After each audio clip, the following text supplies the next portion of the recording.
ದೇವರು ಮನುಷ್ಯನನ್ನ ಉಂಟು ಮಾಡುವಾಗ ಯಾವುದೇ ರೀತಿಯಾದ ಆಯುಷ್ಕಾಲಗಳು ಇರಲಿಲ್ಲ ಪ್ರೇರೆ. ಅಂದ್ರೆ ಮನುಷ್ಯನ 120 ವರ್ಷ ಬದುಕಬೇಕು ಅಥವಾ 150 ಬದುಕಬೇಕು, 60 ಬದುಕಬೇಕು, 100 ವರ್ಷ ಬದುಕಬೇಕು ಅನ್ನತಕ್ಕಂಥ ಯಾವುದೇ ನಿಯಮಗಳನ್ನ ಮನುಷ್ಯನಿಗೆ ದೇವರು ಕೊಟ್ಟಿರಲಿಲ್ಲ. ಅದಕ್ಕಾಗಿಯೇ ಆದಾಮನ ಏನ್ ಮಾಡಿದ್ರು, 900ಕ್ಕಿಂತ ಹೆಚ್ಚಾಗಿ ಆತನ ಬದುಕಿನು ಎಂಬುದಾಗಿ ನಾವು ಗಮನಿಸ್ತೇವೆ. ಹಲ್ಲೆಲೂಯಾ.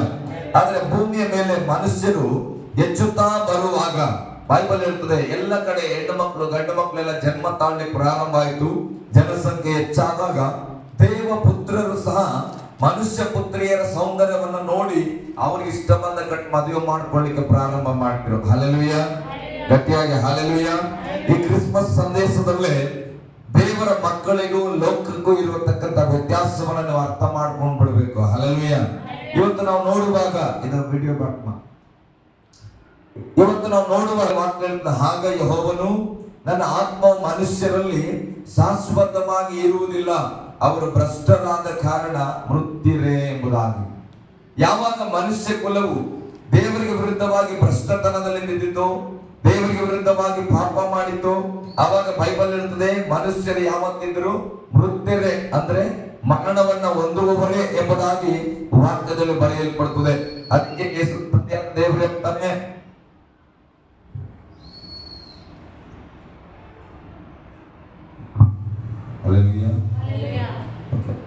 ದೇವರು ಹೇಳ್ತಾನೆ ಮನುಷ್ಯರಿಗೆ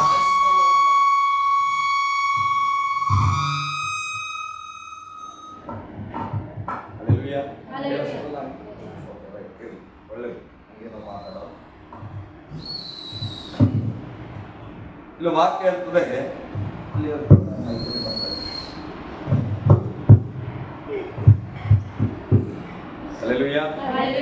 ಮೈಕಲ್ ಕೆಳಗಿದ್ರೆ ಮೈಕಲ್ ಬರ್ಬೋದು.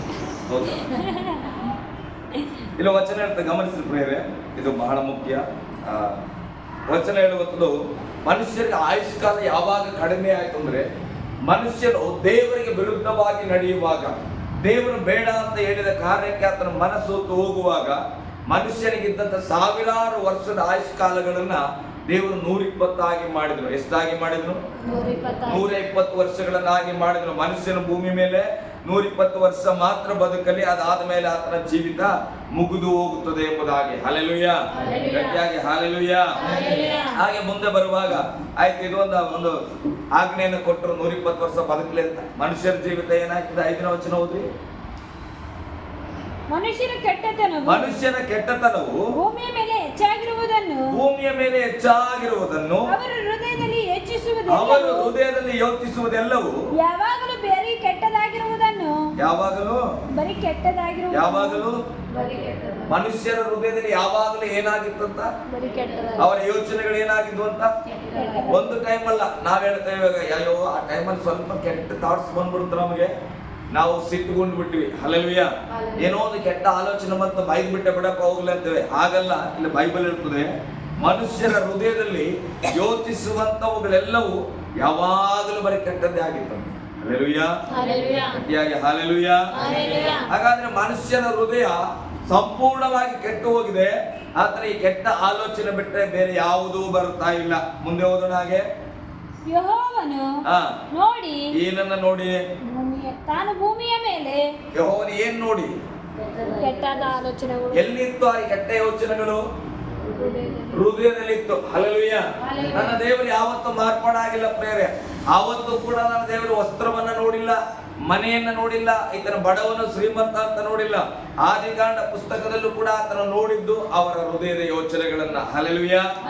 ವಚನ ಹೇಳ್ತದೆ, ಅವರ ಹೃದಯದಲ್ಲಿ ಕೆಟ್ಟದಾಗಿರುವ ಯೋಚನೆಗಳನ್ನ ಯೆಹೋವನು ನೋಡಿ ತಾನು ಭೂಮಿಯ ಮೇಲೆ ಮನುಷ್ಯರನ್ನು ಉಂಟು ಮಾಡಿದ್ದಕ್ಕೆ ಪಶ್ಚಾತ್ತಾಪ ಪಟ್ಟು ತನ್ನ ಹೃದಯದಲ್ಲಿ ನೊಂದುಕೊಂಡನು. ಹಲ್ಲೆಲೂಯಾ.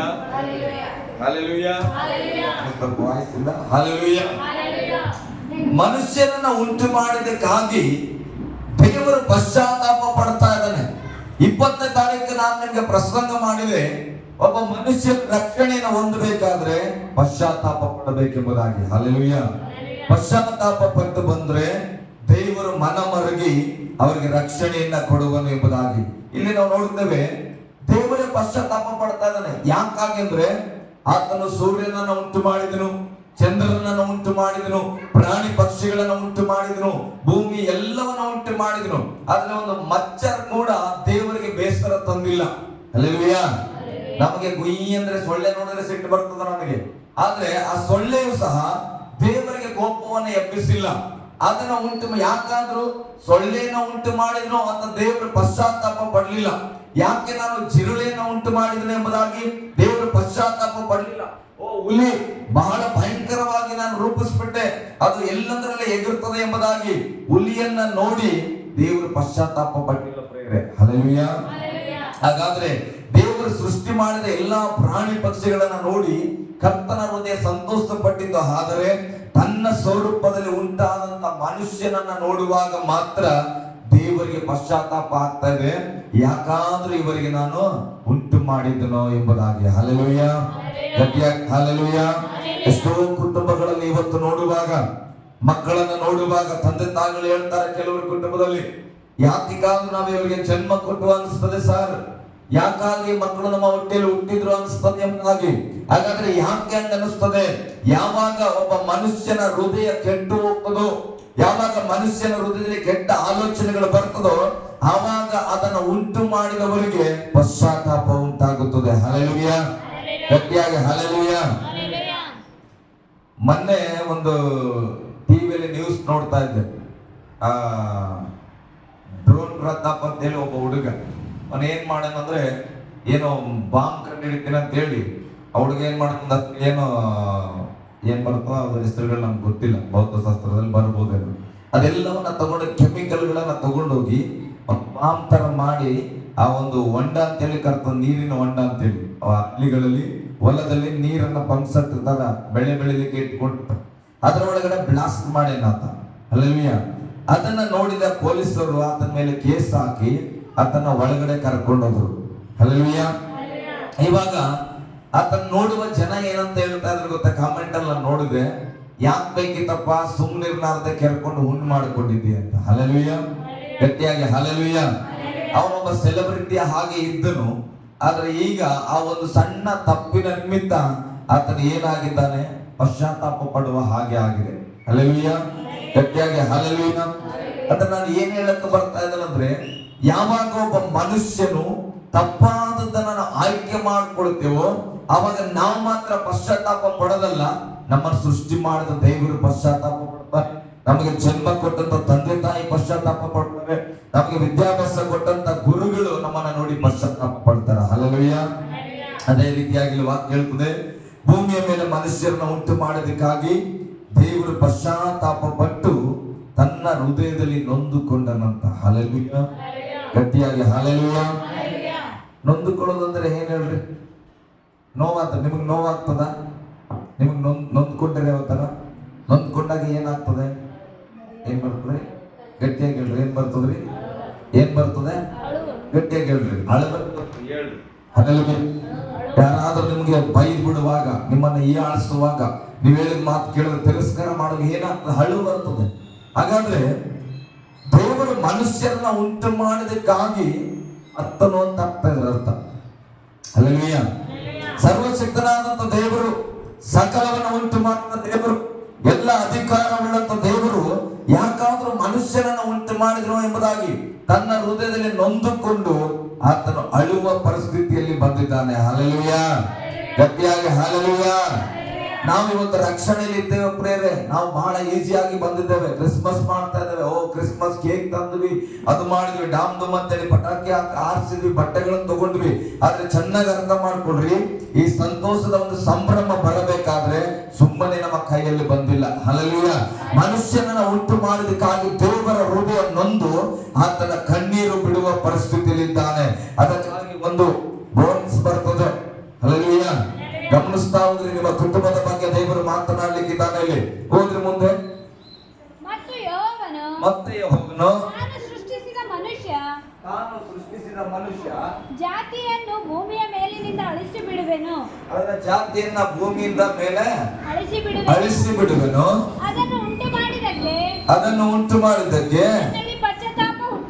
ನನ್ನಲ್ಲಿ ಪಶ್ಚಾತ್ತಾಪ ಹುಟ್ಟಿತು. ಮನುಷ್ಯರೊಂದಿಗೆ ಸಕಲ ಮೃಗ ಕ್ರಿಮಿ ಪಕ್ಷಿಗಳನ್ನು ಹಾ ಅಳಿಸಿ ಬಿಡುವೆನು ಏನಂತ್ರಿ ಅಂದುಕೊಂಡನು. ಏನಂತ್ರಿ ವಚನ ಮನುಷ್ಯರ ಜೊತೆ ವಚನ ಏನಂತ್ರಿ ಮನುಷ್ಯರ ಜೊತೆ ಸಕಲ ಮನುಷ್ಯನ ಜೊತೆಯಲ್ಲಿ ಸಕಲ ಪಶು ಮನುಷ್ಯರ ಜೊತೆಯಲ್ಲಿ ಸಕಲ ಪಶು ಸಕಲ ಮೃಗ ಪ್ರಾಣಿ ಪಕ್ಷಿಗಳನ್ನೆಲ್ಲ ದೇವರು ಅಳಿಸ್ಲಿಕ್ಕೆ ತೀರ್ಮಾನ ಮಾಡ್ತಾ ಇದ್ದಾನೆ. ಚೆನ್ನಾಗಿ ಗಮನಿಸಿದ್ರೆ ನನಗೆ ಬಹಳ ಸಂತೋಷ ಏನು ಗೊತ್ತಾ, ಇಲ್ಲಿ ಮಿಸ್ಟೇಕ್ ಮಾಡಿದ್ದು ಯಾರು? ಮನುಷ್ಯ ಒಬ್ಬ ಅಲ್ಲ ತಪ್ಪು ಮಾಡಿದ್ದು. ಮನುಷ್ಯನ ಹೃದಯದಲ್ಲಿ ಮಾತ್ರ ಕೆಟ್ಟ ಆಲೋಚನೆ ಬಂದಿದೆ. ಆದ್ರೆ ದೇವರು ಹೇಳ್ತಾ ಇದ್ದಾನೆ, ಇವನ ಸಂಗಡ ಈ ಎಲ್ಲ ಸಕಲ ಮೃಗಗಳನ್ನ ಪ್ರಾಣಿಗಳನ್ನ ಎಲ್ಲವನ್ನ ನಾನು ಅಳಿಸಾಕ್ಬಿಡ್ತೇನೆ ಅಂದ್ರಂತ. ಹಲ್ಲೆಲೂಯಾ.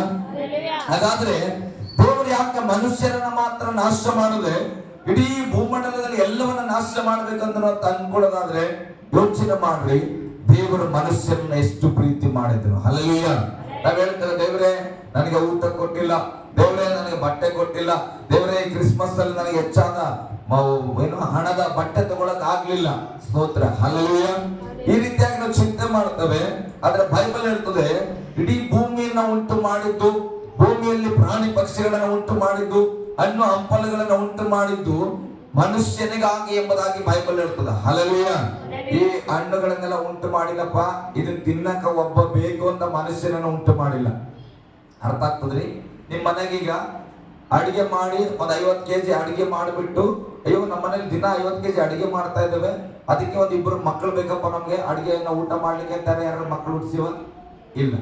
ಹಲ್ಲೆಲೂಯಾ. ನಮ್ಮ ಮನೇಲಿ ಬಾಳ ರೇಷನ್ ಅದ, ನಮ್ಮ ಮನೆಗೆ ಅಕ್ಕಿ ಬಾಳದ, ಬೇಳೆ ಬಾಳದ, ಅದಕ್ಕೆ ನಮ್ಮ ಮನೇಲಿರೋ ಆಹಾರ ಪದಾರ್ಥ ತಿನ್ಲಕ್ಕೆ ನಮ್ಗೆ 2 ಮಕ್ಕಳು ಬೇಕಪ್ಪ ದೇವ್ರೆ 2 ಮಕ್ಕಳು ಕೊಡಂತ ಯಾರು ಪ್ರಾರ್ಥನೆ ಮಾಡ್ತೇವ? ಇಲ್ಲ. ನಮ್ಗೆ 2 ಮಕ್ಕಳಿರುವ ಕಾರಣ ರೇಷನ್ ಅನ್ನ ಕೂಡಿರ್ತೇವೆ. ಹಲ್ಲೆಲೂಯಾ. 2 ಮಕ್ಕಳಿದಾವಪ್ಪ ನಮ್ಗೆ ಅಕ್ಕಿ ಬೇಕು, 2 ಮಕ್ಕಳಿದಾವಪ್ಪ ನಮ್ಗೆ ಕೇಕ್ ತರಬೇಕು, ಬಿಸ್ಕೆಟ್ ತರಬೇಕು, ಚಾಯ್ ತರಬೇಕು ಎಂಬುದಾಗಿ ಮಕ್ಕಳಿರುವ ಕಾರಣ ಅಗತ್ಯತೆಗಳನ್ನ ನಾವು ಒದಗಿಸುತ್ತೇವೆ. ಹಾಗೆ ದೇವರು ಭೂಮಿಯನ್ನ ಉಂಟು ಮಾಡುವಾಗ ತನ್ನ ಮಕ್ಕಳಾದಂತ ಆದಾಮ್ ಅವಳಿಗೋಸ್ಕರವೇ ಎಲ್ಲವನ್ನ ಸಿದ್ಧ ಮಾಡಿ ಇಟ್ಟಿದ್ದನು. ಹಲ್ಲೆಲೂಯಾ. ಗಟ್ಟಿಯಾಗಿ ಹಲ್ಲೆಲೂಯಾ. ಯಾರನ್ನ ಪ್ರೀತಿಸಿ ಯಾರು ಸಮಾಧಾನವಾಗಿ ಇರಬೇಕು, ಯಾರು ಅಭಿವೃದ್ಧಿಯಾಗಿ ಇರಬೇಕೆಂಬುದಾಗಿ ದೇವರು ಎಲ್ಲವನ್ನ ಉಂಟು ಮಾಡಿದ್ರು. ಆ ಆದಾಮನೇ ತಪ್ಪು ಮಾಡಿದನು. ಹಲ್ಲೆಲೂಯಾ.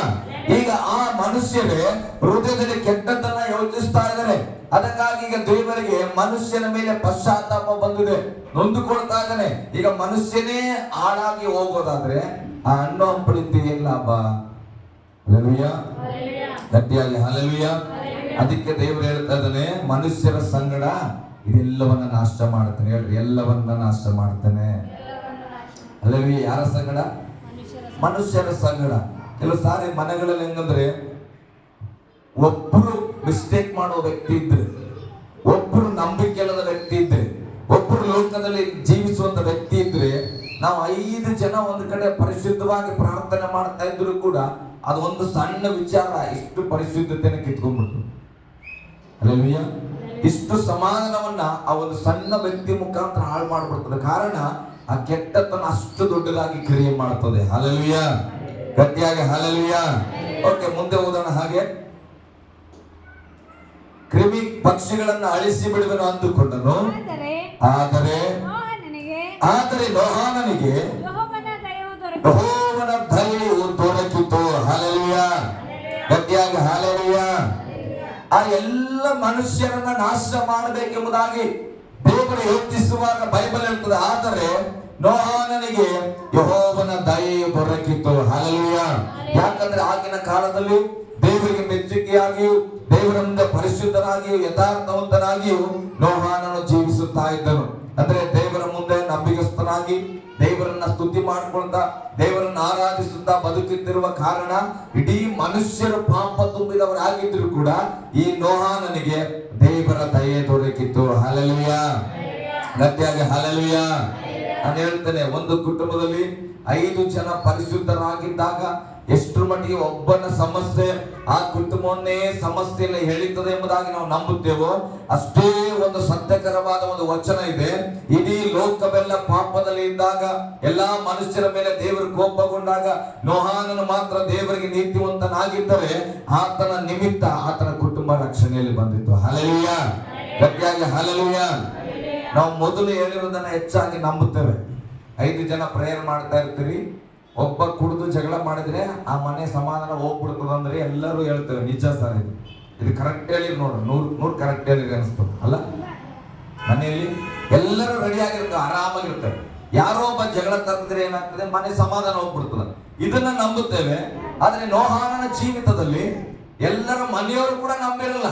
ಆದ್ರೆ ನೋಹಾನನ್ನು ನಂಬಿದ್ರು. ನೋಹಾನನ ನಿಮಿತ್ತ ಇಡೀ ಕುಟುಂಬ ರಕ್ಷಣೆಗೆ ಬಂತು. ಹಲ್ಲೆಲೂಯ. ಇದನ್ನ ಹೇಳುವಾಗ ನಾನು ಎಷ್ಟು ಪ್ರಾರ್ಥನೆ ಮಾಡಿದ್ರು ನನ್ನ ಮನೇಲಿ ಆಗಲ್ಲ ಬಿಡು, ನೋಹಾನ್ ಕಾಲದಲ್ಲಿ ಆಗಿರ್ಬೇಕೇನೋ, ನನ್ನ ಮನೆಯಲ್ಲಿ ಆಗಲ್ಲ ಅಂತ ಅನ್ಕೊಳ್ತೇವೆ. ಹಲ್ಲೆಲೂಯ. ಆದ್ರೆ ವಾಕ್ಯ ಹೇಳ್ತದೆ ಪ್ರಿಯರೇ, ದೇವರ ದಯೆ ನಮಗೆ ದೊರಕಬೇಕು. ಏನ್ ದೊರಕಬೇಕು? ದೇವರ ದಯೆ ದೊರಕಬೇಕು. ಮರಿಯಳಿಗೆ ನಾವು ನೋಡ್ತೇವೆ, ಮರಿಯಳು ಹೇಳ್ತಾಳೆ, ನಾನು ಪುರುಷನನ್ನು ಅರಿಯದವಳು, ನನಗೆ ಇದು ಹೇಗೆ ಸಾಧ್ಯವಾಗಿತ್ತಂದ್ರೆ ವಾಕ್ಯ ಹೇಳ್ತದೆ, ದೇವರ ದಯೆ ನಿನಗೆ ದೊರಕಿದೆ. ಹಲ್ಲೆಲೂಯ. ಇದು ಮನುಷ್ಯನ ದಯೆ ಅಲ್ಲ, ನಿನ್ನ ಗಂಡನ ದಯೆ ಅಲ್ಲ, ಪುರುಷನ ದಯೆ ಅಲ್ಲ, ಇದು ಸರ್ವಶಕ್ತನಾದ ದೇವರ ದಯೆ ನಿನಗೆ ದೊರಕಿದೆ. ನೀನು ಪವಿತ್ರಾತ್ಮನಿಂದ ಒಂದು ಮಗುವನ್ನ ಹೇಳುವೆ ಎಂಬುದಾಗಿ. ಹಲ್ಲೆಲೂಯ. ಗಟ್ಟಿಯಾಗಿ ಹಲ್ಲೆಲೂಯ.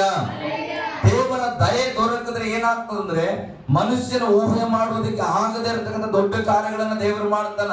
ಇವತ್ತು ಲೋಕದಲ್ಲಿ ನೋಡೋದಾದ್ರೆ ನಾವು ಪುರುಷನನ್ನ ಅರಿಯದೆ ಯಾವ ಸ್ತ್ರೀ ಕೂಡ ಮಗುವನ್ನ ಇರ್ಲಿಕ್ಕೆ ಆಗಲ್ಲ. ಆದ್ರೆ ಬೈಬಲ್ ಹೇಳ್ತದೆ, ಪವಿತ್ರಾತ್ಮನ ಬಲದಿಂದ ನೀನು ಒಂದು ಗಂಡು ಮಗುವನ್ನ ಏರುವಿ ಎಂಬುದಾಗಿ. ಹಲ್ಲೆಲೂಯ. ಸೈನ್ಸ್ಗೆ ಕೂಡ ಟಕ್ಕರ್ ಕೊಡತಕ್ಕಂಥ ಅದ್ಭುತಗಳಂದ್ರೆ ಅದು ಸತ್ಯವೇದದಲ್ಲಿ ಮಾತ್ರ. ಹಲ್ಲೆಲೂಯ. ಗಟ್ಟಿಯಾಗಿ ಹಲ್ಲೆಲೂಯ.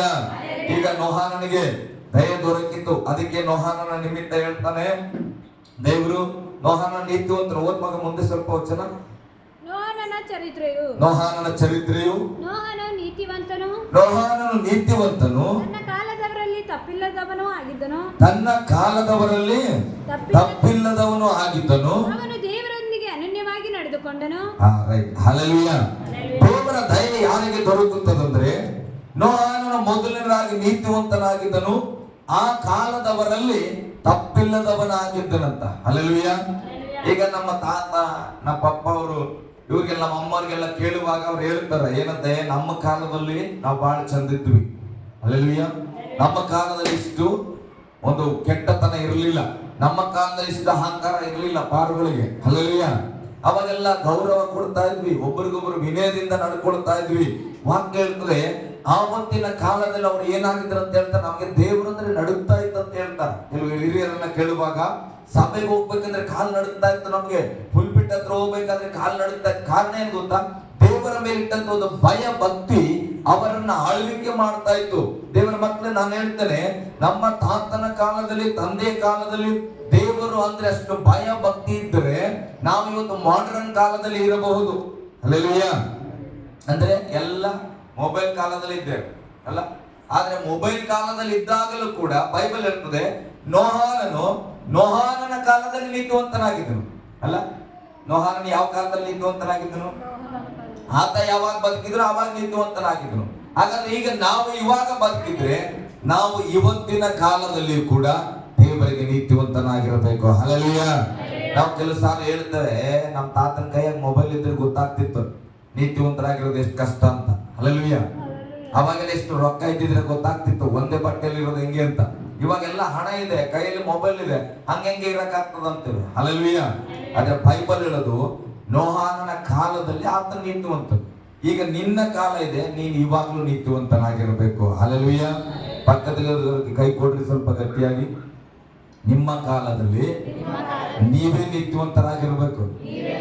ಅಬ್ರಹಾಮನು ನೀತಿವಂತನಾಗಿದ್ದನು, ದಾವೀದನು ನೀತಿವಂತನಾಗಿದ್ದನು. ಇದು ಹೇಳಿ ನಾವು ಜೀವನವನ್ನು ಮುಗಿಸಬಾರದು. ಹಲ್ಲೆಲೂಯ. ಆತ ಇದ್ದನು, ಈತ ಇದ್ದನು, ಆತ ಬಂದನು, ಆತ ಹೋದನು, ಅದಲ್ಲ.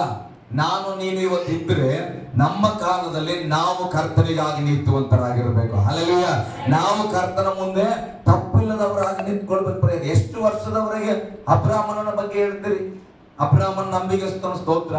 ಆದ್ರೆ ಮುಂದುವರಿದ ಭಾಗ ಬರುವಾಗ ಯಾಕೋಬನು ದೇವರ ಸನ್ನಿಧಿಯಲ್ಲಿದ್ದನು. ಮುಂದುವರಿಯುವಾಗ ಮಕ್ಕಳು ಅವರ ಯೋಸೇಫನ ಏನ್ ಮಾಡಿದ್ರು? ದೇವರ ಸನ್ನಿಧಿಯಲ್ಲಿ ನಂಬಿಗಸ್ತನಾಗಿದ್ದನು. ಅದು ಮುಂದೆ ಬರ್ತಾ ಬರ್ತಾ ಯಾರ ಹೆಸರು ತೆಗೆದುಕೊಳ್ಳಲ್ಲ. ಹಲ್ಲೆಲೂಯ. ಆದ್ರೆ ಇವತ್ತು ನಮಗೆ ಒಂದು ವಿಶ್ವಾಸ ಬರಬೇಕು. ದೇವರೇ, ಅಬ್ರಹಾಮ್, ಯಾಕೋಬ್, ಇಸಾಕನ ದೇವರು ನೀನಾಗಿದ್ರೆ ಇವತ್ತು ಅದೇ ದೇವರು ನನ್ನ ದೇವರಾಗಿದ್ದೆ. ಹಲ್ಲೆಲೂಯ. ಅವರು ನಂಬಿಗಸ್ತರಾಗಿದ್ರೆ ನಾವು ಕೂಡ ನಂಬಿಗಸ್ತರಾಗಿ ಇದ್ದೇವೆ ಅಂತ ವಿಶ್ವಾಸದಲ್ಲಿ ನಾವು ಬರಬೇಕು. ಅದನ್ನೇ ದೇವರ ದಯೆ ಅಂತ ಕರೆಯೋದು. ಹಲ್ಲೆಲೂಯ. ಮುಂದೆ ಹೋಗ್ಬೇಕಂಗೆ ದೇವರ ಮುಂದೆ ಅವನು ದೇವರೊಂದಿಗೆ ಅನನ್ಯವಾಗಿ ನಡೆದುಕೊಂಡನು. ನೋಡ್ರಿ, ಒಂದು ಯಾವಾಗ ದೇವರೊಟ್ಟಿಗೆ ಅನ್ಯೋನ್ಯತೆ ನಡ್ಕೊಳಕ್ ಆಗ್ತದಂದ್ರೆ ಒಂದು ನೀತಿವಂತರಾಗಿರಬೇಕು ಮತ್ತು ತಪ್ಪು ಮಾಡದವರಾಗಿರ್ಬೇಕು. ಆವಾಗ ಮಾತ್ರ ನಾವು ದೇವರ ಸಂಗಡ ಪ್ರಯಾಣ ಮಾಡ್ಲಿಕ್ಕೆ ಆಗ್ತದೆ. ಹಲ್ಲೆಲೂಯಾ. ಸಬ್ ಇನ್ಸ್ಪೆಕ್ಟರ್ ನಿಮಗೆ ಪರಿಚಯ ಇರ್ತಾರೆ, ಬಹಳ ಕ್ಲೋಸ್ ಫ್ರೆಂಡ್. ಅವ್ರ ಜೊತೆ ಯಾವಾಗ ಓಡಾಡ್ತಾ ಇರ್ತೀರಿ, ಅಲ್ಲ ಯಾವಾಗ ಅಂದ್ರೆ ಯಾವಾಗ ಓಡಾಡ್ತಾ ಇರ್ತೀರಿ, ಚಾಯ್ ಕುಡಿತಾ ಇರ್ತೀರಿ, ಊಟ ಮಾಡ್ತಾ ಇರ್ತೀರಿ. ಇದ್ದಕ್ಕಿದ್ದ ಹಾಗೆ ಒಂದು ಕೊಲೆ ಮಾಡ್ಬಿಟ್ರಿ. ಇನ್ನು ಹಲ್ಲೆಲೂಯಾ, ಒಂದು ಕೊಲೆ ಮಾಡ್ಬಿಟ್ರಿ. ನೆಕ್ಸ್ಟ್ ಡೇ ಫೋನ್ ಹಚ್ಚಿ ಸಬ್ ಇನ್ಸ್ಪೆಕ್ಟರ್ ಕರೆದು ಪಾಪ ಚಾಯ್ ಕುಡಿಯಕ್ಕೆ ಹೋಗೋಣ ಅಂತೇಳಿ ಆತನ ಜೊತೆ ಓಡಾಡ್ತೀರಿ. ಆಟೋಮೆಟಿಕ್ ಈಗ ಏನಾಗ್ತದೆ, ಆತನ ಫೋನ್ ನಂಬರ್ ಕೂಡ ನಮ್ಗೆ ಲಾಕ್ ಆಗ್ಬಿಡ್ಬೋದೇನು ನಮ್ಮ ಫೋನಲ್ಲಿ. ಹಲ್ಲೆಲೂಯಾ. ಅದು ಬ್ಲ್ಯಾಕ್ ಲಿಸ್ಟ್ ಅಲ್ಲಿ ಹಾಕ್ಬಿಡ್ತೇವೆ. ಯಾಕೆ? ಅವ್ರಿಗೆ ಅಧಿಕಾರ ಇದೆ, ಅವ್ರಿಗೆ ಅಧಿಕಾರ ಇದೆ, ಅವರನ್ನ ಹಿಡಿಕೊಳ್ಳುವಂತ ಅಧಿಕಾರ. ಅದಕ್ಕೆ ನಾವ್ ಏನ್ ಮಾಡ್ತೇವೆ, ಅವರ ಸಹವಾಸವನ್ನ ಸ್ವಲ್ಪ ಸ್ವಲ್ಪ ಸ್ವಲ್ಪ ನಾವು ಏನ್ ಮಾಡ್ತೇವೆ, ದೂರ ಮಾಡಿಕೊಡ್ತೇವೆ. ಇವತ್ತು ನಾನು ಹೇಳ್ತೇನೆ, ನಾನು ನೀವು ಕ್ರಿಸ್ತನ ಅನ್ಯೋನ್ಯತೆಯಲ್ಲಿ ಇರಬೇಕಾದ್ರೆ ನಮ್ಗೆ ನೀತಿವಂತಿಕೆ ಮತ್ತೆ ತಪ್ಪಿಲ್ಲದವರಾಗಿರುವಂತದ್ದು ಬಹಳ ಮುಖ್ಯ ಪ್ರೇರೆ. ಅದಕ್ಕೆ ವಾಕ್ಯ ಹೇಳ್ತದೆ, ನೋಹಾನನು ತನ್ನ ಕಾಲದಲ್ಲಿ ನೀತಿವಂತನು ತಪ್ಪಿಲ್ಲದವನು ಆಗಿದ್ದನು, ಅವನು ದೇವರೊಂದಿಗೆ ಅನ್ಯೋನ್ಯವಾಗಿ ನಡೆದುಕೊಂಡನು. ಹೇಳ್ರಿ, ದೇವರೊಂದಿಗೆ ಅನ್ಯೋನ್ಯವಾಗಿ ನಡೆದುಕೊಂಡನು. ಹಲ್ಲೆಲೂಯಾ. ಗಟ್ಟಿಯಾಗಿ ಹಲ್ಲೆಲೂಯಾ.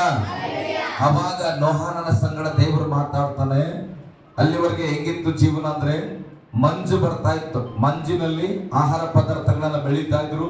ಆ ಮಂಜಿನಲ್ಲೇ ಇವಾಗ ನಾವು ಚಳಿಗಾಲದಲ್ಲಿ ನೋಡ್ತೇವೆ, ಬೆಳಗಿನ ಜಾವದಲ್ಲಿ ಇದ್ರೆ ಮಂಜು ಸುರಿತಾ ಇರ್ತದೆ. ಆ ಗರಿಕೆಗಳ ಗಿಡಗಳ ಮೇಲೆ ಹೋದ್ರೆ ಇಬ್ಬನಿ ಬಿದ್ದಿರೋದನ್ನ ನೋಡ್ತೇವೆ. ಆ ಇಬ್ಬನಿಯಿಂದಲೇ ಆಹಾರ ಪದಾರ್ಥ ಬೆಳೀತಾ ಇದ್ರು. ಅಲ್ಲಿವರೆಗೆ ಮಳೆ ಬಂದಿರಲ್ಲ.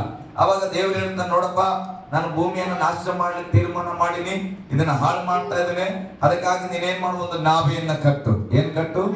ನಾವೇ ಒಂದು ದೊಡ್ಡ ಹಡಗನ್ನ ನೀನು ಕಟ್ಟಬೇಕು. ಅದರ ಒಳಗಡೆ ಎಲ್ಲಾ ಪ್ರಾಣಿ ಪಕ್ಷಿಗಳಲ್ಲಿ ಒಳ್ಳೆದ್ದು ಕೆಟ್ಟದ್ದು ಬೈಬಲ್ ಹೇಳ್ತದೆ. ಹಲ್ಲೆಲೂಯಾ. ಒಳ್ಳೆ ಪ್ರಾಣಿಗಳು ಕೆಟ್ಟ ಪ್ರಾಣಿಗಳು ಎಲ್ಲಾ ಜಾತಿಯಲ್ಲೂ ಕೂಡ ಎರಡೆರಡು ಜೋಡಿಯನ್ನ ತೆಗೆದು ಅದರ ಒಳಗಡೆ ಕೂಡಬೇಕು. ಮತ್ತೆ ನೀನು ನಿನ್ನ ಕುಟುಂಬದವರು ಅದರ ಒಳಗಡೆ ಹೋಗ್ಬೇಕು. ಹಲ್ಲೆಲೂಯಾ.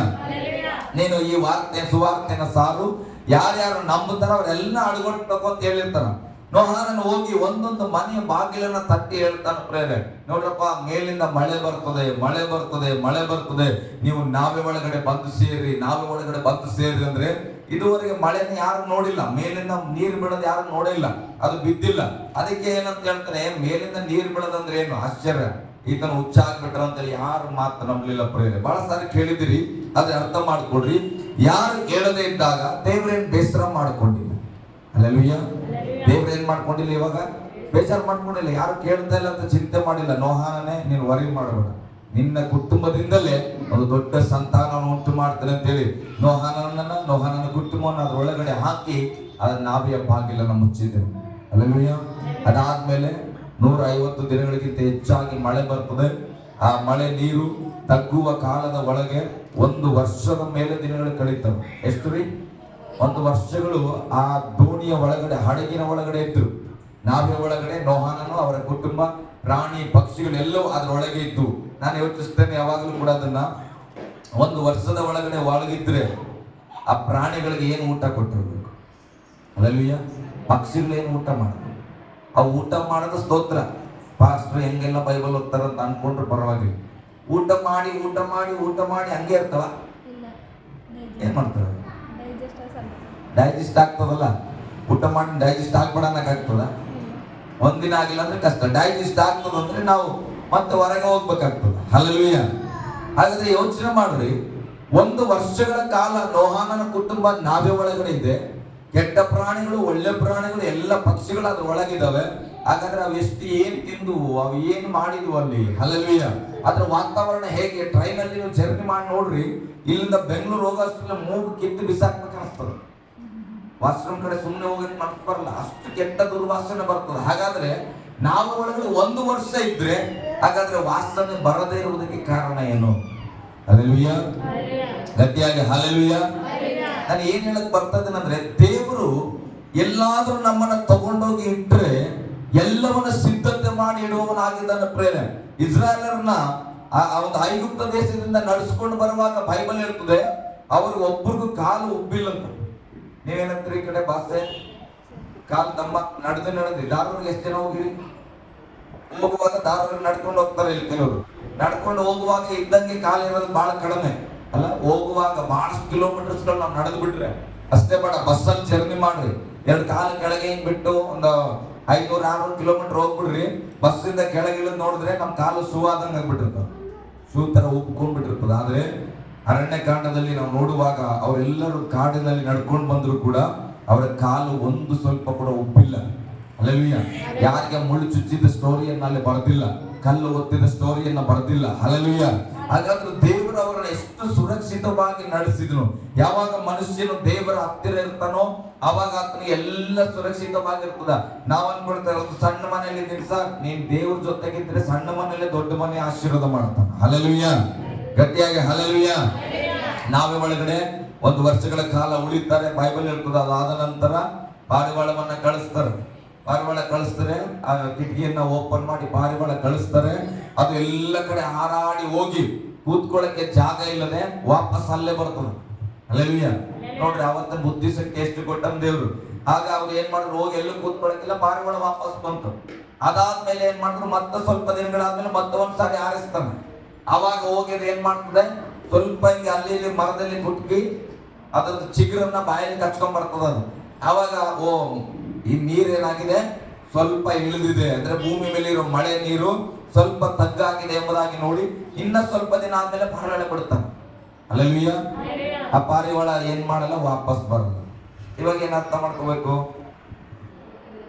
ಏನಾಗಿದೆ, ಭೂಮಿ ಮೇಲೆ ನೀರು ಪೂರ್ತಿ ಡ್ರೈ ಆಗಿದೆ. ಅದಕ್ಕೆ ಅದು ಪಾರಿವಾಳ ಏನ್ ಮಾಡ್ತು, ಹೋಗ್ಬಿಡ್ತು ಅದ್ರ ಪಡೆಗೆ, ವಾಪಸ್ ಇಲ್ಲಿ ಬಂದಿಲ್ಲ. ಯಾಕಂದ್ರೆ ಉಳ್ಕೊಳಕ್ ಜಾಗ ಇದೆ, ಕುತ್ಕೊಳಕ್ ಮರ ಇದೆ, ಅದಕ್ಕೆ ಪಾರಿವಾಳ ಹೋಗ್ಬಿಡ್ತು. ಆವಾಗ ನೋಹಾನು ನೀರು ಇಳಿದಿದೆಯಪ್ಪ ಭೂಮಿ ಮೇಲೆ ಅಂತೇಳಿ ಎಲ್ಲ ಪ್ರಾಣಿಗಳನ್ನ ಹೊರಗೆ ತರ್ತಾನೆ, ತನ್ನ ಕುಟುಂಬವನ್ನು ಹೊರಗೆ ತರ್ತಾನೆ. ಹಲ್ಲೆಲೂಯಾ. ಗಟ್ಟಿಯಾಗಿ ಹಲ್ಲೆಲೂಯಾ. ಹಾಗಾದ್ರೆ ಈ ಪ್ರಪಂಚನೇ ನೋಹಾನನಿಗೆ ಕಾಣಿಸ್ತಾ ಇಲ್ಲ, ಎಲ್ಲೋ ಒಂದು ನಾವೇ ಒಳಗಡೆ ಇದ್ದಾನೆ, ವರ್ಷಗಳಾಗಿದೆ. ಹಾಗಾಗಿ ಅಂದ್ರೆ ಎಷ್ಟು ನಂಬಿಕೆ ಇರಬೇಕು, ನಾನು ಇಲ್ಲಿ ಸತ್ತು ಹೋಗಲ್ಲ, ನನ್ನ ದೇವ್ರು ಹೇಳಿದಂತೆ ನಾನು ಮತ್ತೆ ಹೊರಗೆ ಹೋಗ್ತೇನೆ, ನಾನು ಹೊರಗೆ ಬದುಕ್ತೇನೆ ಅನ್ನೋ ವಿಶ್ವಾಸ ಬರಬೇಕಂದ್ರೆ ದೇವರ ಅನ್ಯೋನ್ಯತೆಯಲ್ಲಿ ಇರಬೇಕು. ಹಲ್ಲೆಲೂಯಾ. ಅದಾದ್ಮೇಲೆ ಅವರು ಹೊರಗೆ ಬಂದು ನೋಹಾನನಿಗೆ ಅನೇಕ ಮಕ್ಕಳಾಗ್ತವೆ, ಮತ್ತೆ ಆ ಒಂದು ಸಂತತಿ ಉಂಟಾಗ್ತದೆ. ಹಾಗೆ ನೋಡುವಾಗ ಮತ್ತೆ ಮತ್ತೆ ಸಂತತಿ ಬರುವಾಗ ಪಾಪ ನಿವಾರಣೆ ಆಯ್ತಾ? ಇಲ್ಲ ಪ್ರೇರ. ಬೈಬಲ್ ನೋಡುವಾಗ ಇಷ್ಟೆಲ್ಲ ಭೂಮಿ ಮೇಲೆ ಜಲ ಪ್ರಳಯ ಬಂದರೂ ಕೂಡ ಮನುಷ್ಯರೆಲ್ಲ ನಾಶ ಆಗಿ ನೋಹಾನನ ಕುಟುಂಬ ಮತ್ತೆ ಹೊಸ ಸಂತತಿ ಆದ್ರೂ ಕೂಡ ಮನುಷ್ಯರಲ್ಲಿ ಮಾತ್ರ ಪಾಪ ತಪ್ಪಲೇ ಇಲ್ಲ. ಹಲ್ಲೆಲೂಯಾ. ಗಟ್ಟಿಯಾಗಿ ಹಲ್ಲೆಲೂಯಾ. ಮನುಷ್ಯರು ತಿರುಗಿ ಪಾಪ ಮಾಡ್ಲಿಕ್ಕೆ ಪ್ರಾರಂಭ ಮಾಡಿದ್ರು.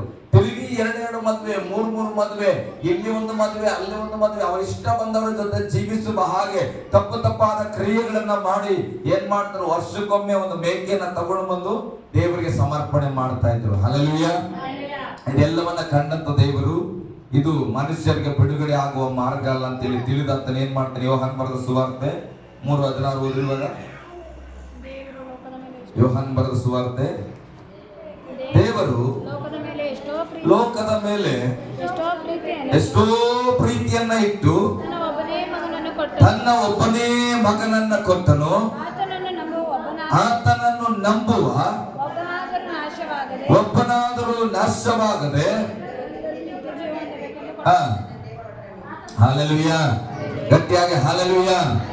ಇವತ್ತು ಯೇಸು ಸ್ವಾಮಿಯನ್ನ ಭೂಮಿಗೆ ತಂದೆಯಾದ ದೇವರು ಕಳಿಸುವಾಗ ದೇವರು ಎಲ್ಲಾ ಮನುಷ್ಯರನ್ನ ಪ್ರೀತಿಸಿ ಒಬ್ಬನೇ ಮಗನನ್ನ ಕಳಿಸಿದ್ದಾನೆ. ಚೆನ್ನಾಗಿ ಅರ್ಥ ಮಾಡ್ಕೊಳ್ರಿ. ನೋಹಾನನಿಗೂ ಕೂಡ ಇದೇ ರೀತಿಯಾಗಿ ಸುವಾರ್ತೆ ಹೇಳಲ್ಪಟ್ಟಿತ್ತು. ಮಳೆ ಬರ್ತದೆ, ಆ ವಾಕ್ಯವನ್ನ ಕೇಳಿ ನಂಬಿದವರು ನಾವೇ ಒಳಗಡೆ ಬಂದ್ರಿ ಎಂಬುದಾಗಿ. ಇವತ್ತು ಕೂಡ ಅದೇ ರೀತಿಯಾಗಿ ವಾಕ್ಯ ಸಾರಲ್ಪಡ್ತದೆ. ಏನಂತ ಗೊತ್ತಾ, ಮನುಷ್ಯರು ಪಾಪದಲ್ಲಿ ಇರುವ ಕಾರಣ ಯೇಸು ಸ್ವಾಮಿ ಮನುಷ್ಯರಿಗಾಗಿ ಬಂದು ನರಾವತಾರ ಎತ್ತಿ ಮನುಷ್ಯರ ಕಾಲದಲ್ಲಿ 33 ವರ್ಷ ಬದುಕಿ ತನ್ನ ಪ್ರಾಣವನ್ನು ಕೊಟ್ಟು ಪುನರುತ್ಥಾನಗೊಂಡಂತ ಯೇಸು ಹೇಳ್ತಾನೆ, ನನ್ನನ್ನು ನಂಬುವವರು ನಿತ್ಯ ಜೀವ ಹೊಂದುವರು. ಹಲ್ಲೆಲೂಯಾ. ಗಟ್ಟಿಯಾಗಿ ಹಲ್ಲೆಲೂಯಾ. ಈ ವಾಕ್ಯ ಸಾರಲ್ಪಟ್ಟಾಗ ಯಾರ್ಯಾರು ನಂಬುತ್ತಾ ಇದ್ದಾರೋ ಅವರು ಯೇಸು ಸ್ವಾಮಿ ನಾವೇ ಒಳಗಡೆ ಸೇರಿ ಬರ್ತಾ ಇದ್ದೇವೆ. ಎಲ್ಲಿ ಬರ್ತಾ ಇದ್ದೇವೆ? ಯೇಸು ಸ್ವಾಮಿ ಅನ್ನತಕ್ಕಂಥ ಒಂದು ನಾವೇ ಒಳಗಡೆ ಬರ್ತಾ ಇದ್ದೇವೆ. ನಾವೇನೋ ಕ್ರಿಶ್ಚಿಯಾನಿಟಿ ಒಳಗಡೆ ಬರ್ತಾ ಇಲ್ಲ. ಹಲ್ಲೆಲೂಯಾ. ನಾವು ಕೂಡ ಯೇಸುವನ್ನು ನಂಬಿದವರು. ಆದ್ರೆ ನಾನು ಯಾವುದೋ ಧರ್ಮದ ಒಳಗೆ ಪ್ರವೇಶ ಮಾಡಿಲ್ಲ, ನಾನು ಯೇಸು ಸ್ವಾಮಿ ಆದಂತ ದೇವರ ಒಳಗೆ ಪ್ರವೇಶ ಮಾಡಿದ್ದೇನೆ. ಹಲ್ಲೆಲೂಯಾ. ಗಟ್ಟಿಯಾಗಿ ಹಲ್ಲೆಲೂಯಾ. ನಾನು ಹೇಳ್ತೇನೆ, ಧರ್ಮದ ಒಳಗೆ ಪ್ರವೇಶ ಮಾಡಿದವನು ಪರಲೋಕ ಹೋಗ್ತಾನೆ ಇಲ್ಲೋ ನನಗೆ ಗೊತ್ತಿಲ್ಲ, ಆದ್ರೆ ಯೇಸು ಸ್ವಾಮಿಯಲ್ಲಿ ಯಾರು ಪ್ರವೇಶ ಮಾಡ್ತಾರೋ, ಆ ಸತ್ಯದಲ್ಲಿ ಯಾರು ಬರ್ತಾರೋ ಆತ ಖಂಡಿತವಾಗಿಯೂ ಪರಲೋಕ ರಾಜ್ಯವನ್ನು ಸೇರುವವನಾಗಿದ್ದಾನೆ. ಯಾಕಂದ್ರೆ ವಾಕ್ಯ ಹೇಳ್ತದೆ ಇಲ್ಲಿ, ಎಲ್ಲೂ ಕೂಡ ತನ್ನ ಒಬ್ಬನೇ ಮಗನನ್ನ ನಾನೊಂದು ಧರ್ಮ ಸ್ಥಾಪನೆಗಾಗಿ ಕಳಿಸ್ತಾ ಇದ್ದೀನಿ ಅಂತ ದೇವರು ಹೇಳಿಲ್ಲ. ಹಲ್ಲೆಲೂಯಾ. ಗಟ್ಟಿಯಾಗಿ ಹಲ್ಲೆಲೂಯಾ. ಒಂದು ಸಮುದಾಯ ಜನಾಂಗವನ್ನ ಕಟ್ಟಲಿಕ್ಕಾಗಿ ನಾನು ಕಳಿಸ್ತಾ ಇದ್ದೀನಿ ಅಂತ ಹೇಳಿಲ್ಲ. ವಚನ ಹೇಳ್ತದೆ, ದೇವರು ಲೋಕದ ಮೇಲೆ ಎಷ್ಟೋ ಪ್ರೀತಿಯನ್ನ ಇಟ್ಟು, ಇಡೀ ಲೋಕದ ಮೇಲೆ ಪ್ರೀತಿ ಇಟ್ಟು ಇದ್ದಂತ ಒಬ್ಬನೇ ಮಗನನ್ನ ಅವರಿಗಾಗಿ ಕೊಟ್ಟನು. ಹಲ್ಲೆಲೂಯಾ. ಗಟ್ಟಿಯಾಗಿ ಹಲ್ಲೆಲೂಯಾ. ಆತನನ್ನು ನಂಬುವ ಒಬ್ಬನಾದರೂ ನಾಶವಾಗದೆ ನಿತ್ಯ ಜೀವ ಪಡಿಬೇಕಂತ ಕೊಟ್ಟಂತ. ನಿತ್ಯ ಜೀವ ಅಂದ್ರೆ ಏನು? ಶಾಶ್ವತವಾಗಿ ಬದುಕೋದಷ್ಟೇ. ನಿತ್ಯ ಅಂದ್ರೆ ಡೈಲಿ, ಜೀವ ಅಂದ್ರೆ ಬದುಕಿರುವುದು. ಹಲ್ಲೆಲೂಯಾ. ಶಾಶ್ವತವಾಗಿ ಬದುಕಬೇಕು. ಮನುಷ್ಯನು ಆದಾಮನನ್ನು ಉಂಟು ಮಾಡಿದಾಗ ಮರಣ ಇರಲಿಲ್ಲ. ಆತನ ಏನ್ ಮಾಡ್ತಾ ಇದ್ನು? 900 ವರ್ಷಗಳಿಂದ ಹೆಚ್ಚಾಗಿ ಬದುಕಿದ್ನು. ದೇವರ ಆಸೆ ಮನುಷ್ಯನನ್ನ ಹೇಗೆ ಉಂಟು ಮಾಡಿದ್ನೋ ಆತನ ಪಾಪ ಮಾಡಿ ಆ ಆಯುಷ್ಕಾಲವನ್ನ ಕಳ್ಕೊಂಡ್ನು, ಮರಣವನ್ನ ಬರಮಾಡಿಕೊಂಡ್ನು. ಅದಕ್ಕೆ ಈಗ ಯೇಸು ಸ್ವಾಮಿನ ಯಾಕೆ ಕಳಿಸ್ತಾನಂದ್ರೆ, ಕ್ರೈಸ್ತ ಜನಾಂಗವನ್ನಾಗಿ ಮಾಡ್ಲಿಕ್ಕಲ್ಲ, ಕ್ರೈಸ್ತ ಧರ್ಮ ಸ್ಥಾಪನೆ ಮಾಡ್ಲಿಕ್ಕಲ್ಲ, ಮನುಷ್ಯನ ಆಯುಷ್ಕಾಲ ಮುಗಿದು ಹೋಗಿ ಮರಣವನ್ನ ಅನುಭವಿಸಿ ನರಕಕ್ಕೆ ಹೋಗ್ತಾ ಇದ್ದಾನಲ್ಲ, ಆ ಆಯುಷ್ಕಾಲದ ಅವಧಿಯನ್ನ ಮುರಿದಾಕ್ಬೇಕೆಂಬುದಾಗಿ ಕಳಿಸಿದ್ನು. ಹಲ್ಲೆಲೂಯಾ. ಗಟ್ಟಿಯಾಗಿ ಹಲ್ಲೆಲೂಯಾ. ನಾವು ನೋಹನ್ ಚರಿತ್ರೆ ನೋಡುವಾಗ ನೋಡಿದ್ವಿ, ಎಷ್ಟು ವರ್ಷ ಕೊಟ್ಟರು ಮನುಷ್ಯನಿಗೆ ದೇವರು ಆಯುಷ್? 120 ವರ್ಷ. ಈಗ ದೇವರು ಯೇಸುವನ್ನ ನಂಬುವವರಿಗೆ ಏನ್ ಕೊಡ್ತಾರಂದ್ರೆ, ಆ 120 ತಕ್ಕದನ್ನ ಅಳಿಸಾಕಿ ಆ ಸ್ಥಳದಲ್ಲಿ ಇವರಿಗೆ ನಿತ್ಯ ಜೀವ ಅಂತ ಬರೆಯಲ್ಪಡ್ತದೆ. ಹಲ್ಲೆಲೂಯಾ. ನಮ್ಗೆ ಆಯುಷ್ಕಾಲ 120 ಆಗಿ ಇಲ್ಲ ಪ್ರಿಯರೇ, ನಮಗೆ ಅದು ಅಳಿಸಲ್ಪಟ್ಟಿದೆ. ಆ ಸ್ಥಳದಲ್ಲಿ ನಮಗೆ ದೊರಕಿದ ಒಂದು ಸೌಭಾಗ್ಯ ಏನಂದ್ರೆ, ನಾವು ಶಾಶ್ವತವಾಗಿ ಬದುಕುವವರಾಗಿದ್ದೇವೆ. ಹಲ್ಲೆಲೂಯಾ. ಗಟ್ಟಿಯಾಗಿ ಹಲ್ಲೆಲೂಯಾ. ಈ ವಾಕ್ಯ ಕೇಳುವಾಗ, ಸರ್ ಮೊನ್ನೆ ಒಬ್ಬರು ಪಾಸ್ಟರ್ ತೀರ್ಕೊಂಡ್ರಲ್ಲ, ಮೊನ್ನೆ ಒಬ್ರು ಕೊರೋನಾದಲ್ಲಿ ಪಾಸ್ಟರ್ ಸತ್ರಲ್ಲ, ಒಬ್ರು ಆಕ್ಸಿಡೆಂಟ್ ಅಲ್ಲಿ ಸತ್ರಲ್ಲ, ಒಬ್ರು ವಯಸ್ಸಾಗಿ ಸತ್ರಲ್ಲ. ಅಲ್ಲೋ ನಿಜ ಪ್ರಿಯರೇ, ದೈಹಿಕವಾಗಿ ಅವರು ಸತ್ತಿದ್ದಾರೆ, ಆದ್ರೆ ಆತ್ಮಿಕವಾಗಿ ಅವರು ಇವತ್ತಿಗೂ ಜೀವಂತವಾಗಿದ್ದಾರೆ. ಹಲ್ಲೆಲೂಯಾ. ಬೈಬಲ್ ಹೇಳ್ತಾರೆ, ನಿತ್ಯ ಜೀವ ಅನ್ನುವಂಥದ್ದು ಆತ್ಮಕ್ಕೆ ಯಾವತ್ತೂ ಸಾವಿಲ್ಲ ಪ್ರೇರೆ. ನೀವು ಯಾವುದೇ ಪುಸ್ತಕಗಳನ್ನ ಓದ್ರಿ, ಲೋಕದಲ್ಲಿರ್ತಕ್ಕಂಥ ಸಾವಿರಾರು ಪುಸ್ತಕಗಳನ್ನ ಓದಿದ್ರು ಕೂಡ ಆತ್ಮವನ್ನ ರಕ್ಷಣೆ ಮಾಡತಕ್ಕಂಥ ಅಧಿಕಾರ ಯೇಸು ಅನ್ನತಕ್ಕಂಥ ನಾಮಕ್ಕೆ ಕೊಡಲ್ಪಟ್ಟಿದೆ. ಬೈಬಲ್ ಹೇಳ್ತದೆ, ಮನುಷ್ಯರಿಗಾಗಿ ಪ್ರಾಣ ಕೊಟ್ಟವನು. ಅನೇಕ ಗ್ರಂಥಗಳು, ಅನೇಕ ದೊಡ್ಡ ದೊಡ್ಡ ವ್ಯಕ್ತಿಗಳು ಹೇಳ್ತಾರೆ ಏನಂತ ಗೊತ್ತಾ? ಮನುಷ್ಯನಿಗಾಗಿ ಮನುಷ್ಯನ ರಕ್ತ ಸುರಿಯಲ್ಪಡಬೇಕು. ಹಲ್ಲೆಲೂಯಾ. ನಾವೇನ್ ಮಾಡ್ತಾ ಇದ್ವಿ? ನಾವು ತಪ್ಪು ಮಾಡಿ ಮೇಕೆ ರಕ್ತ ಕೊಡ್ತಾ ಇದ್ವಿ, ನಾವು ತಪ್ಪು ಮಾಡಿ ಕೋಳಿ ರಕ್ತ ಕೊಡ್ತಾ ಇದ್ವಿ. ನಾನು ಹೇಳ್ತೇನೆ, ನಿನಗೆ ಈಗ ಆಕ್ಸಿಡೆಂಟ್ ಆಗ್ಬಿಟ್ಟಿದಂತ ಇಟ್ಕೋಪ, ಅಥವಾ ಬ್ಲಡ್ ಕಡಿಮೆ ಆಗ್ಬಿಡ್ತಂತ ಇಟ್ಕೋ, ಆಯ್ತು ಈಗ ಬ್ಲಡ್ ಬೇಕಾಗಿದೆ, ನೀವು ಯಾರ್ ಬ್ಲಡ್ ಕಟ್ಟಿಸ್ಕೊಡ್ತೀರಿ? ಮನುಷ್ಯರ್ ಕಟ್ಟಿಸ್ಕೊಡ್ತೀರಾ, ಈ ನಾಯಿ ಕಟ್ಟಿಸ್ಕೊಡ್ತೀರಿ? ಬಹಳ ಬ್ಲಡ್ ಕಡಿಮೆ ಆಗ್ಬಿಟ್ಟದ. ರಕ್ತ ಅಂದ್ರೆ ಎಲ್ಲ ರಕ್ತನೇ ಅಲ್ಲ, ಕೆಂಪು ಇರ್ತದಲ್ಲ, ನಾಯಿ ರಕ್ತ ನೀಲಿ ಕಲರ್ ಇರ್ತದ ಇಲ್ಲ. ಹಾಗಂತೇಳಿ ಮತ್ತೆ ನಾಯಿದ 2 ಬಾಟಲಿ ಹಾಕಿ ಕಟ್ಟಿಸ್ಕೊಡಲ್ಲ ನಾವು. ಹಲ್ಲೆಲೂಯಾ. ಗಟ್ಟಿಯಾಗಿ ಹಲ್ಲೆಲೂಯಾ. ನಾಯಿದಲ್ಲ, ಮನುಷ್ಯರದು ಕೂಡ ಕಟ್ಟಲ್ಲ. ಮನುಷ್ಯರಲ್ಲೂ ಕೂಡ ಏನ್ ಮಾಡ್ತಾರೆ? ಇದು ಏನಾ ಬಿನಾ, ಅದ್ರಲ್ಲಿ ಪಾಸಿಟಿವ್ ನೆಗೆಟಿವ್ ಅಥವಾ ಎ ಬಿನಾ ಏನೇನಾದವಲ್ಲ ಬ್ಲಡ್ ಗ್ರೂಪ್ ಅಲ್ಲಿ. ಹಲ್ಲೆಲೂಯಾ. ಅದನ್ನ ಚೆಕ್ ಮಾಡಿ ನಂದೇನೋ ಗೊತ್ತಾಯ್ತು, ಎ ಪಾಸಿಟಿವ್ ಅಂತ ಗೊತ್ತಾಯ್ತು, ಆಯ್ತಪ್ಪ ಅರ್ಸು ಫಸ್ಟ್ಗೆ ಅವ್ರದ್ದು ಎ ಅಂತ ತಗೊಂಡ್ಬಂದು ಹಾಕ್ರಿ ಅಂತಾರ. ಏನದಾರ ಎ ಅಲ್ಲಿ ಪಾಸಿಟಿವ್ ಅದ ನೆಗೆಟಿವ್ ಅದ ನೋಡ್ರಂತ. ಹಲ್ಲೆಲೂಯಾ. ಗಟ್ಟಿಯಾಗಿ ಹಲ್ಲೆಲೂಯಾ. ನಾನು ಬದುಕಬೇಕಾದ್ರೆ ನನ್ನ ರಕ್ತ ಯಾವುದಿದೆಯೋ ಅದಕ್ಕೆ ಹೋಲಿಕೆ ಆಗುವ ರಕ್ತವನ್ನು ಕಟ್ಟಿದ್ರೆ ನಾನು ಬದುಕ್ತೇನೆ. ಬೇರೆ ರಕ್ತ ಕಟ್ಟಿದ್ರೆ ಆಟೋಮೆಟಿಕ್ ಆಗಿ ನಾಳೆ ಸಾಯೋ ಇವತ್ತು ಸಾಯ್ತವೆ. ಹಲ್ಲೆಲೂಯಾ.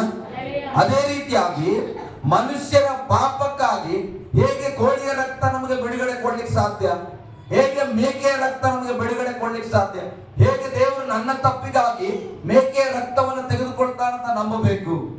ಹಲ್ಲೆಲೂಯಾ. ಗಟ್ಟಿಯಾಗಿ ಹಲ್ಲೆಲೂಯಾ. ಇದು ಸರಿ ಹೋಗಲ್ಲ ಅಂತ ಗೊತ್ತಾದಂತ ದೇವರು ತಾನೇ ನರಾವತಾರ ಎತ್ತಿ ವಾಕ್ಯವಾಗಿದ್ದಂತ ದೇವರು ಮನುಷ್ಯನ ಅವತಾರವನ್ನು ಎತ್ತಿ ಮನುಷ್ಯನ ಹೇಗೆ ಜೀವಿಸ್ತಾನೋ ಮಾಂಸಧಾರಿಯಾಗಿ ಜನಿಸಿ ಆತನು ಕೂಡ ಅದೇ ರೀತಿಯಾದ ರಕ್ತವನ್ನ ಹೊಂದಿಕೊಂಡು 33 ವರ್ಷಗಳು ಬಾಳಿ ಒಳ್ಳೆ ಯವರಸ್ಥ ದಷ್ಟ ಪುಷ್ಟಿಯಾಗಿ ಯವರಸ್ಥನಾಗಿ ಬೆಳೆದು ಏನು ಕೊರತೆ ಇಲ್ಲದವನಾಗಿ ಒಂದು ಕಿರುಬೆರಳು ಕೂಡ ಹಾಳಾಗಿಲ್ಲ ಯೇಸು ಸ್ವಾಮಿದು. ಹಲ್ಲೆಲೂಯಾ. ಪರಿಪೂರ್ಣ ಅಂಗ ಸೌಂದರ್ಯವಾಗಿ ಇಟ್ಟುಕೊಂಡು ಶಿಲುಬೆ ಮೇಲೆ ಯಜ್ಞವಾದನು. ಹಲ್ಲೆಲೂಯಾ. ಯಾಕೆ ಗೊತ್ತಾ? ಯಜ್ಞವನ್ನು ಅರ್ಪಿಸುವಾಗ ಒಂದು ಪಾರಿವಾಳ ತಂದ್ರೆ ಪಾರಿವಾಳದ ಒಂದು ರೆಕ್ಕೆ ಕೂಡ ಬಿದ್ದು ಹೋಗಿರಬಾರ್ದು. ಹಲ್ಲೆಲೂಯಾ. 5 ಬೆರಳು 4 ಬೆರಳು ಇರ್ತಾವ ಪಾರಿವಾಳ ಕಾಲಲ್ಲಿ. ಅದ್ರ ಒಂದು ಸ್ವಲ್ಪ ಮುರಿದಿದ್ರೆ ಯಜ್ಞ ಅರ್ಪಿಸಂಗಿಲ್ಲ. ಸರಿಯಾಗಿ ನೋಡಬೇಕು. ಆತ ಯಾಜಕ ಏನ್ ಮಾಡ್ತಾನೆ, ಆ ಪಾರಿವಾಳವನ್ನ ಕೆಳಗೆ ಮೇಲೆಲ್ಲ ನೋಡಿ ಅದು ಕರೆಕ್ಟ್ ಆಗಿದ್ರೆ ಅದು ಗಂಡು ಪಾರಿವಾಳನೇ ಆಗಿದ್ರೆ ತಗೊಳ್ತಾನೆ. ಹಲ್ಲೆಲೂಯಾ.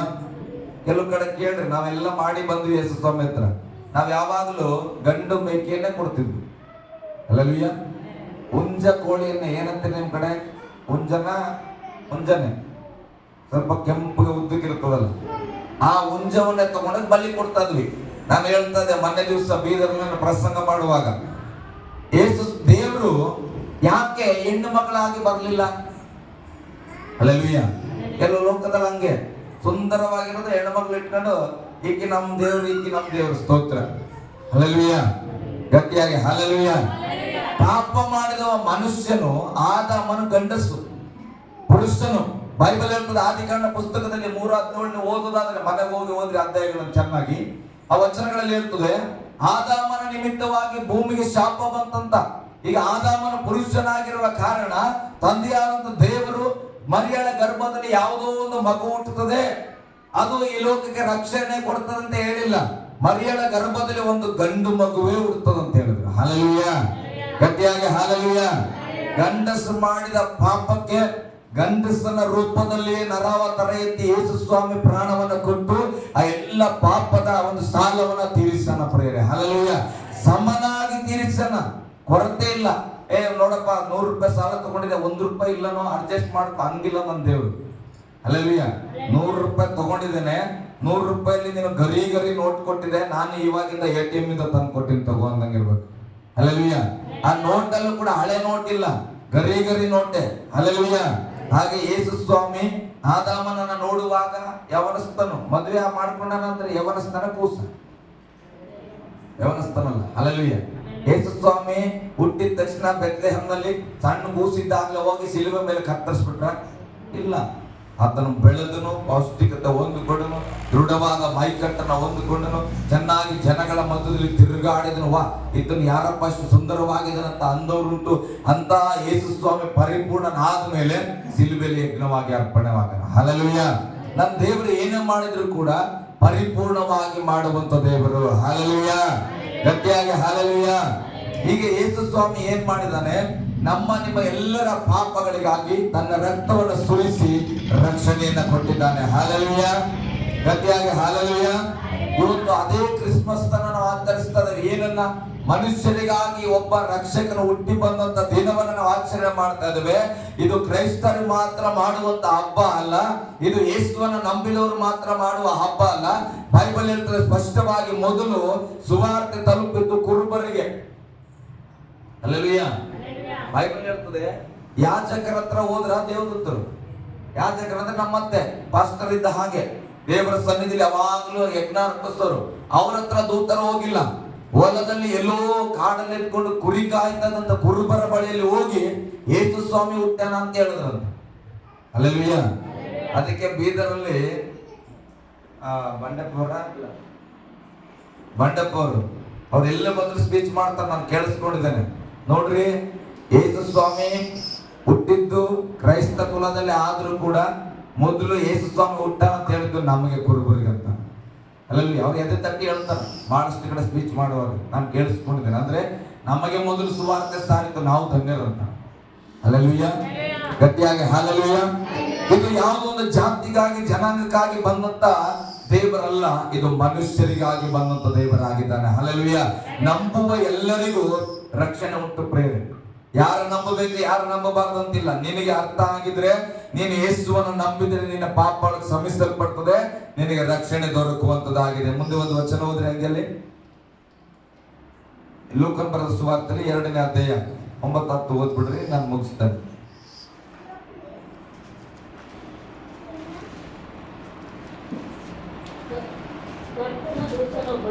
ಕರ್ತನ ದೂತನೊಬ್ಬನು ಬಂದು ಅವರ ಎದುರಿನಲ್ಲಿ ನಿಂತನು. ಕರ್ತನ ಪ್ರಭಾವವು ಅವರ ಸುತ್ತಲೂ ಪ್ರಕಾಶಿಸಿತು. ಆ, ಅವರು ಬಹಳವಾಗಿ ಹೆದರಿದರು. ಅವರು ಬಹಳವಾಗಿ ಹೆದರಿದರು. ಆ ದೂತನು ಅವರಿಗೆ, ಆ ದೂತನು ಅವರಿಗೆ, ಹೆದರಬೇಡಿರಿ, ಹೆದರಬೇಡಿರಿ, ಕೇಳಿರಿ. ಕೇಳಿರಿ, ಜನರಿಗೆಲ್ಲ ಜನರಿಗೆಲ್ಲ ಮಹಾ ಸಂತೋಷವನ್ನು ಉಂಟು ಮಾಡುವ ಜನರಿಗೆಲ್ಲ ಮಹಾ ಸಂತೋಷವನ್ನು ಏನಂತ? ಕ್ರೈಸ್ತರಿಗೆಲ್ಲ ಅಂತದನ, ಕ್ರಿಶ್ಚಿಯನ್ ಅವ್ರಿಗೆ ಅಂತದ, ಇಸ್ರಾಯಲ್ ದೇಶದವ್ರಿಗೆ ಅಂತದ, ಏನಂತದ ಬೈಬಲ್ ಅಲ್ಲಿ? ಜನರಿಗೆಲ್ಲ, ಬರೀ ಜನರಿಗ? ಜನರಿಗೆಲ್ಲ ಜನರಿಗೆಲ್ಲ ಅಂತ. ಹಲ್ಲೆಲೂಯಾ. ಜನರಿಗೆ, ಜನಾಂಗಕ್ಕೆ ಅಲ್ಲ, ಜನರಿಗೆಲ್ಲ ಎಂಬುದಾಗಿ. ಜನರಿಗೆಲ್ಲ ಮಹಾ ಸಂತೋಷವನ್ನು ಮಹಾ ಸಂತೋಷವನ್ನು ಉಂಟು ಮಾಡುವ ಉಂಟು ಮಾಡುವ ಶುಭ ಸಮಾಚಾರವನ್ನು ಶುಭ ಸಮಾಚಾರವನ್ನ ತಿಳಿಸುತ್ತೇನೆ. ನಿಮಗೆ ತಿಳಿಸುತ್ತೇನೆ. ಹಾಲೆಲೂಯಾ. ಗಟ್ಟಿಯಾಗಿ ಹಾಲೆಲೂಯಾ. ವಾಕ್ಯದಲ್ಲಿ ನಾವು ಗಮನಿಸುತ್ತೇವೆ, ಯೇಸು ಸ್ವಾಮಿ ಹುಟ್ಟಿದಂತ ದಿನದ ಬಗ್ಗೆ ಅವರು ಹೇಳುವಾಗ ದೂತರು ಹೇಳ್ತಾರೆ, ಇದು ಎಲ್ಲಾ ಮನುಷ್ಯರಿಗೂ ಶುಭ ಸಮಾಚಾರ. ಅದಕ್ಕೆ ಇದು ಲೋಕ ಪ್ರಭಾವವಾಗಿ ಆಚರಣೆ ಆಗ್ತದೆ ಹಬ್ಬ. ಕಾರಣ ಏನ್ ಗೊತ್ತಾ? ಇದು ಎಲ್ಲಾ ಮನುಷ್ಯರಿಗಾಗಿ ಒಬ್ಬ ರಕ್ಷಕನಾಗಿ ಯೇಸು ಹುಟ್ಟಿದಂತ ಒಂದು ದಿನ ಎಂಬುದಾಗಿ ನಾವು ನಂಬುತ್ತಾ ಇದ್ದೇವೆ. ಮುಂದೆ ಸ್ವಲ್ಪ ಹೋದ್ರೆ ಹೆಂಗೆ? ಅದೇನೆಂದರೆ, ಅದು ಏನೆಂದರೆ, ಇವತ್ತು 2024 ವರ್ಷಗಳ ಹಿಂದೆ ಇವತ್ತು ನಿಮಗೋಸ್ಕರ ನಿಮಗೋಸ್ಕರ ದಾವೀದನ ಊರಿನಲ್ಲಿ ದಾವೀದನ ಊರಿನಲ್ಲಿ ಒಬ್ಬ ರಕ್ಷಕನು ಹುಟ್ಟಿದ್ದಾನೆ. ಒಬ್ಬ ರಕ್ಷಕನು ಹುಟ್ಟಿದ್ದಾನೆ. ಆತನು ಕರ್ತನಾಗಿರುವ ಕ್ರಿಸ್ತನು. ಆತನು ಕರ್ತನಾಗಿರತಕ್ಕಂತ ಕ್ರಿಸ್ತನೇ ಎಂಬುದಾಗಿ. ಹಾಲೆಲೂಯಾ. ಗಟ್ಟಿಯಾಗಿ